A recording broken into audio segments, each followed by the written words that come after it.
ವೀಕ್ಷಕರೇ, ನಮ್ಮ ಚಳ್ಳಕೆರೆ ಟಿವಿಗೆ ಸ್ವಾಗತ. ಇಂದಿನ ಪ್ರಮುಖ ಸುದ್ದಿ. ಚಳ್ಳಕೆರೆ ನಗರದ ತಾಲೂಕು ಕಚೇರಿ ಸಭಾಂಗಣದಲ್ಲಿ ತಾಲೂಕು ಆಡಳಿತ ಹಾಗೂ ತಾಲೂಕು ಜೈನ ಸಮುದಾಯದ ಸಂಯುಕ್ತ ಆಶ್ರಯದಲ್ಲಿ ಶ್ರೀ ಭಗವಾನ್ ಮಹಾವೀರ ಜಯಂತಿ ಕಾರ್ಯಕ್ರಮವನ್ನು ಭಾನುವಾರ ಭಕ್ತಿಭಾವದಿಂದ ಆಚರಿಸಲಾಯಿತು.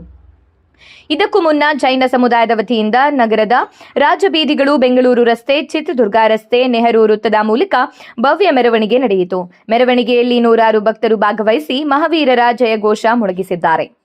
ಧಾರ್ಮಿಕ ಭಕ್ತಿಭಾವ, ಶಾಂತಿ ಮತ್ತು ಸೌಹಾರ್ದತೆಯ ಸಂದೇಶಗಳೊಂದಿಗೆ ಮೆರವಣಿಗೆ ಸಾಗಿತು. ಕಾರ್ಯಕ್ರಮದಲ್ಲಿ ಭಾಗವಹಿಸಿದ್ದ ಚಳ್ಳಕೆರೆ ವಿಧಾನಸಭಾ ಕ್ಷೇತ್ರದ ಶಾಸಕ ಹಾಗೂ ಕರ್ನಾಟಕ ರಾಜ್ಯ ಸಣ್ಣ ಕೈಗಾರಿಕೆಗಳ ಅಭಿವೃದ್ಧಿ ನಿಗಮದ ಅಧ್ಯಕ್ಷ ಟಿ ರಘುಮೂರ್ತಿ, ಭಗವಾನ್ ಮಹಾವೀರರು ಸಾರಿದ ಅಹಿಂಸೆ, ಸತ್ಯ, ಶಾಂತಿ ಮತ್ತು ಸಹಿಷ್ಣುತೆ ಎಂಬ ಮೌಲ್ಯಗಳು ಇಂದಿನ ಸಮಾಜಕ್ಕೂ ಮಾರ್ಗದರ್ಶಕವಾಗಿವೆ ಎಂದು ಹೇಳಿದ್ದಾರೆ.